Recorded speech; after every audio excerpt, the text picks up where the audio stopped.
Hey guys, welcome back to the final video of this series on spring and summer internships. I'm Ryan and I'm here joined with Anil. And in this video, we're going to talk about what to do if you don't get accepted for your internships and what to do if you do get accepted.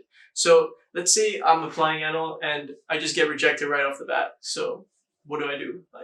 Sure. I mean, it's very common, so don't feel that it's personal to you and that you take it and think that you're a failure and you can't do certain things.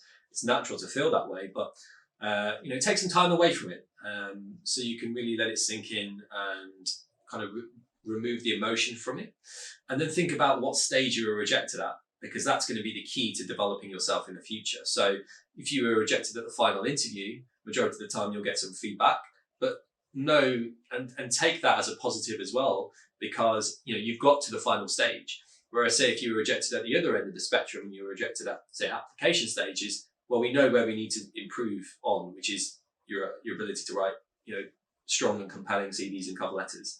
So it's usually thinking deeper into that rejection, and you can always email organizations and ask them for feedback.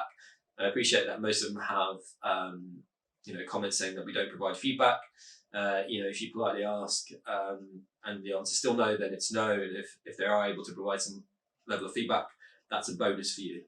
Yeah, and I guess one more thing, a more personal thing, is if you do get rejected by your first firm, don't get discouraged too much. After I got rejected by my first firm, I started kind of going down a spiral. I'm probably gonna get rejected from the other firm, so I just kind of tried less for other firms. It was kind of like a mental barrier for me, so don't fall into that. And yeah, as you said, don't feel inferior whatsoever. The odds are relatively low, although you would probably disagree for that. Yeah, absolutely. I think it's more about, have you written a strong application? The odds are irrelevant. As you've mentioned, there's been individuals who've applied for more than 50 opportunities and only got one.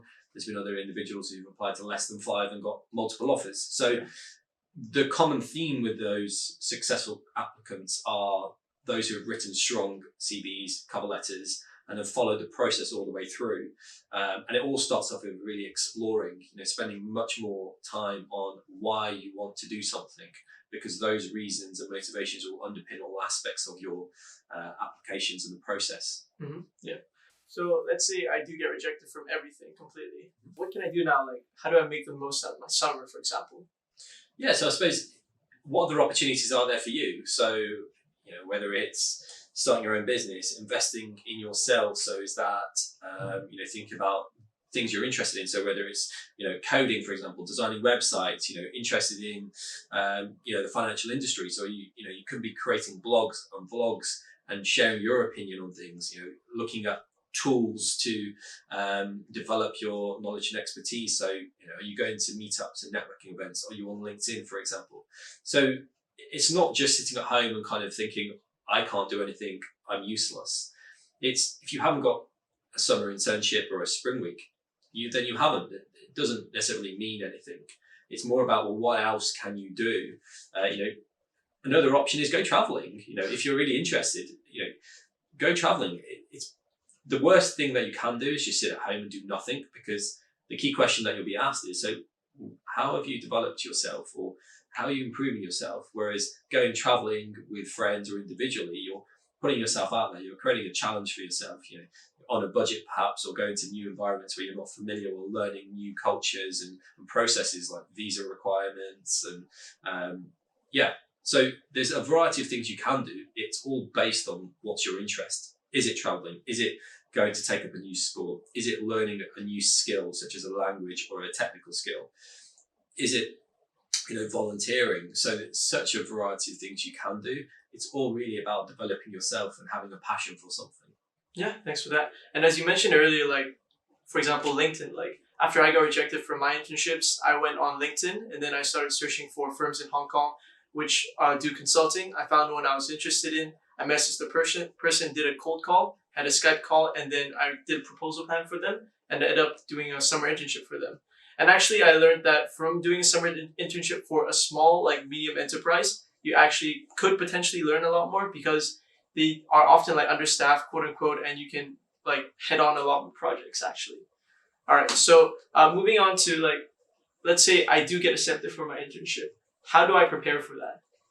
So I think before you start your internship is think about, okay, great, celebrate that you've secured your internship and you're ready to start. You sign the contract and the paperwork. So what are you planning on doing then? So what are your goals within that internship? Because remember back months, if not a year before, is you wanted to do something for a particular reason. You wanted to work in a particular industry. So think about, okay, what do I want to take out of this opportunity? Because it's not just a one-way process of an organization investing in you. It's you, because it's your summer, it's your time. You could, in fact, dislike this internship from day one, but what do you do for the next 90 days? So think about creating some goals for yourself. And then once you begin, well, you have access to a network of people that you won't normally have access to. So if you're fortunate enough to work for a larger organization that has multiple offices in different countries, great, you can still have access to all these individuals through internal databases. But more importantly is that relationship changes. Once you're on the inside, many more people are happier to talk to you because you're one of them now. Yeah. You're the intern at this organization. So they're much more likely to go for coffee or meet over for lunch or take that call or email. Whereas if you're on the outside as a prospective candidate, we're too busy, or just look on the website is probably your most common answers. So I think set yourself some goals, explore. You're in that internship really for whatever the role is. So it might just be a very specific role, but hit the ground running. Create some goals for yourself. Think about what you want to achieve. Also, if, for example, you network with other people and you feel that actually this particular area or another area I'm much more interested in, fine. Then try to gain some experience in that area in addition to your role, without letting yourself be distracted. So do put all your efforts into the role that you've been hired for, and then you can always spend a bit more time at work or get in earlier on focus on other projects that you're much more interested in, because you have a limited period that you're going to be in that summer internship.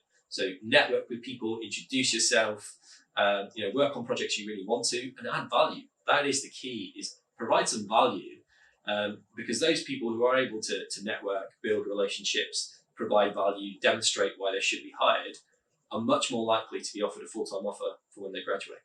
And if you are successful enough to get that return offer, or if you're not, but you've still got goals that you've set, and you've still, after your experience, are able to reflect on those goals. And that's the key thing is, I know many students who've jumped into an organisation or managed to get an opportunity at an organisation and thought this is for them. And then actually, when speaking to them throughout their experience and after their experience, have changed their minds. It wasn't what they expected. And that's the key about setting some key objectives and some goals. And they could be so specific, or they could be much more broader, like, is a certain industry right for me, or is this certain skill set right for me, or do I want to work in this type of organisation, whether it's large, small, or has a certain type of culture.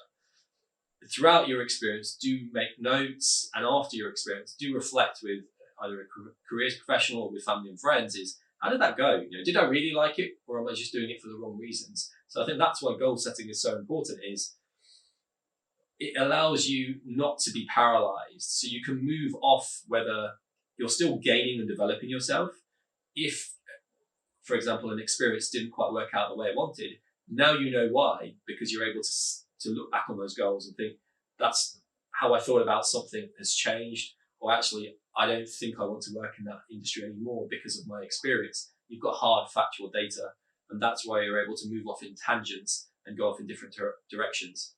And yeah, as you mentioned, it's really about doing something that you really enjoy doing, right? Ultimately, in university, you have at least 3 to 4 years to get experience, spring, summer, Christmas, whatever. You don't have an excuse to not find out what you're interested in doing.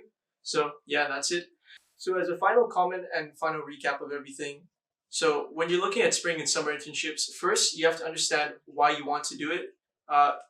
Think whether it's for you, or whether there are other opportunities out there that might be better suited for you. For example, doing online courses or doing practical experience outside your industry. Next, you have to learn the typical application processes, such as writing CVs, writing a good cover letter, doing psychometric tests, video interviews, and assessment centers. After that, like, you apply, but don't get discouraged if you don't get it. Again, there are a lot of other opportunities out there. But if you do get it, then now you know how to make the most out of it. Thank you for watching this series. I'm Ryan. This is Anil, and we'll see you in the next one.